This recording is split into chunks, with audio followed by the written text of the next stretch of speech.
Krabamatung SF na Operation Leptana Jathari Numit Anini Khaktada Cadres Yaona Yamnaba Khutlai Phagatkhre Aina Masida Thamli Masida Sung Hai Basi Imphal West ki Pasoi Police Station na Konba Sajirok Turel Mapal da Thiba Humbagi Thabak Chathabada Bora Khaw Amada Haptuna Thamlamba SLR rifle ama 3 grenade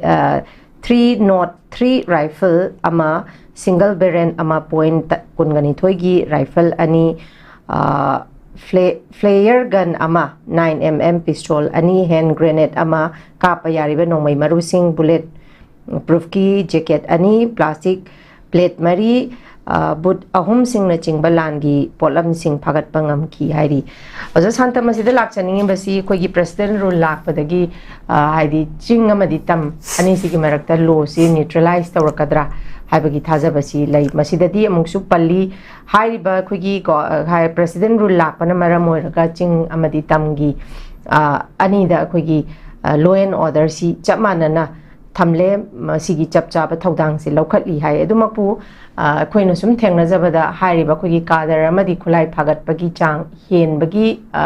kano se khoina tamna phagatpa henbasina khara khajitang henbagi mami makak thai sigi matang dadi uja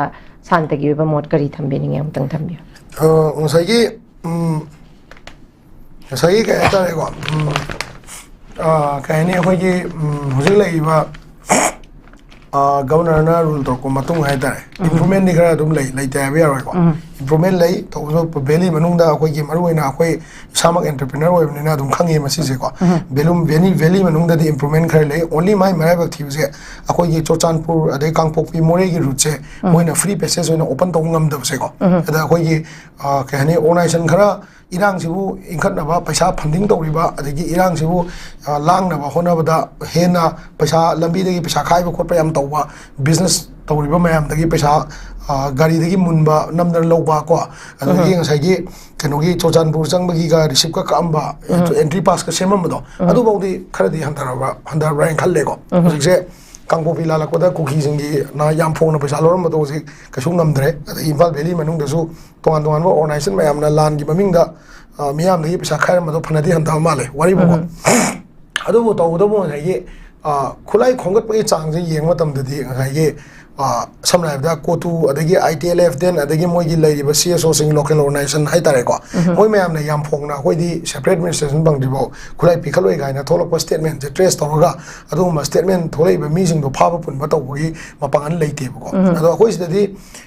sidadi kana guma organization akoi se samna ba UCM hai ro na taga any organization akoina kitang ek wa se kan nga matam na akoi matak da ngai tongan ba agency sing na akoi bu thi ba humba na taga kehni akoi bu trace tawbiba akoi phone tapping tawba then even akoi social media posting je makoina trace tawga track tawka na akoi bu namdana ba hona bugi chang se am wang na le ai tai ko ani du gi khena bri am wang le adu matam du dani akoi CSO mayam na yam waro dana buffer zone hai se akoi na sem hai ge go men sem bri ko ngasai gi lanmi mayam na moina laga sem je bani ani du chang khana ni na sem ni ha ga mathak dei sum no mai kapthara ga chang gi matam da makoi thodo ba shu taw ngam de gi potum lai gre ado masida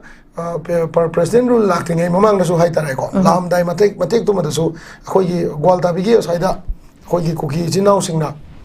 yang pokda no mai kaptar ko matam da BSF ki commander na mana khoi di center gi loba command ai gi DIG gi pi ba order doi matong na khoi di se chinoi gi lam na te khoi lam maitai gi adu gi highlight te se India gi lam ne aduna khoi citizen protect to se khoi thoni hai do adu gumba mi yeng khara yeng ni hai tare ko sigi matak da mu hitang nuai taw se kangpo bi SP da taw gi ba attack chochan bu gi SP da taw gi me am du gi oi ba FIR sing file taw ka na madu gi mi pham phun taw ga madu lo gi oi ba uniform set pa mi ma da hekta keno to gi kari hai ni ko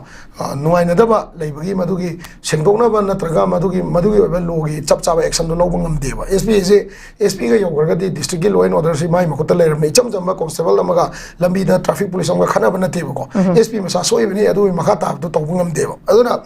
kitang parcel oi ba imparcel oi ba jaga khara yaw ba ta ga su sai yaw ta ga su sai ke ni ko akoi gi keno se lebak singang na mo na ba afaba purak na ba step kaya ma local le ha bi du gi am appreciate tawe tawdabu sai gi ख्वाइदगी मरुओइना मियामना मणिपुर मियामना मरुओइना मैतै अमदि valley दे लेरिबा चिनाउसिंग अखोय मयामदा एप्रिहेंशन लेरिसे सुगी कैडरसिंग सिगी मसिंग अमदि मोइना सिनरिबा खुलाई अदगी हंदगी लान मनुंगदा कापनाखिबा खुलाई मयामदो मदुगी इंटेलिजेंस रिपोर्ट अमा गवर्नर ना माउंड माना मियामदा थमगा जिसे सिबाउ पीस प्रिवेल तौरे अदो पेरिफेरी एरिया हाईवे दगी सिदगी ना किलोमीटर सिबाउ से अखोय कनो ट्रूप डिप्लॉय तौरकांदा चंगहन लेरे अदुगा सु तौरिबा कंबू देन ITLF कोटू देन अखोयगी मरुओइना अखोयगी कनो कहनी को MLA निमसा किपगेन मागी नुपासी होजे अखोयगी सु सिग्नेटरी अमगी चौबल लीडर नि वारी मुको देन पॉलेरन हाउकिप कुंबा मोय मयामना एंटी नेशन ओइबा कनो कहनी स्टेट ब्रेकअप तौनबा वांगांग मसिदा इवन गवर्नर माना सेंटर ना पाला बाउदा सुंगांगल लगा थमसिगी पेंदबदी याम चाउना लई हाबसे आई सुमाइन थमसगे